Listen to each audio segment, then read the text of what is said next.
बात भगवान राम के जन्म से पहले की है, जब भील आदिवासी कबीले के मुखिया अज के घर बेटी पैदा हुई थी। उसका एक नाम श्रमणा और दूसरा नाम शबरी रखा गया। शबरी की मां इंदुमती उसे खूब प्यार करती थी।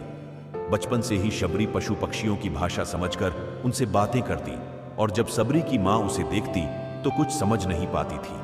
कुछ समय बाद एक पंडित ने शबरी के परिवार को बताया कि वो आगे चलकर सन्यासी बन सकती है। इस बात का पता चलते ही शबरी के पिता ने उसका रिश्ता तय कर दिया।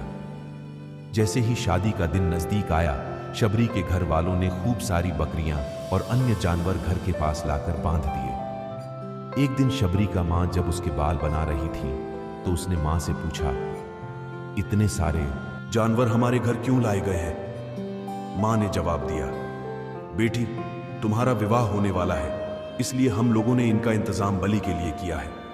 तुम्हारी शादी के दिन ही बलि प्रथा होगी और फिर इनसे स्वादिष्ट भोजन बनाकर सबको परोसा जाएगा। यह सब सुनकर शबरी दुखी हो गई। काफी देर तक शबरी ने उन जानवरों को आजाद करने के बारे में सोचा। सोचते सोचते शबरी के मन में हुआ कि अगर ये जानवर यहां नहीं होंगे तो इनकी बलि रुक सकती है। ऐसा नहीं हुआ तो मेरे घर से कहीं चले जाने पर ही यह बलि रुकेगी। जब मैं ही नहीं रहूंगी तब न विवाह होगा और न ही बलि प्रथा। इससे मासूम जानवर बच जाएंगे।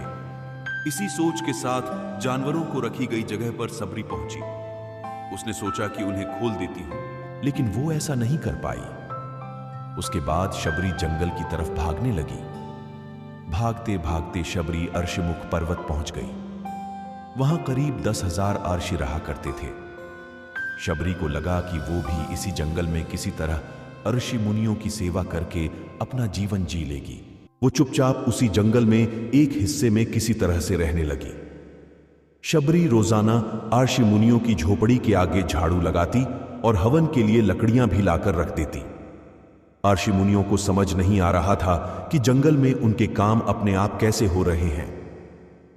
एक दिन शबरी को किसी अर्शी ने देख लिया। उसे देखते ही उसका परिचय पूछा। जैसे ही शबरी ने बताया कि वो भील आदिवासी परिवार से संबंध रखती है तो उसे अर्शियों ने खूब डांट लगाई। शबरी को इस बात का बिल्कुल भी पता नहीं था कि उसकी जाति छोटी है और उसे अर्शियों द्वारा जाति की वजह अपमान सहन करना पड़ेगा।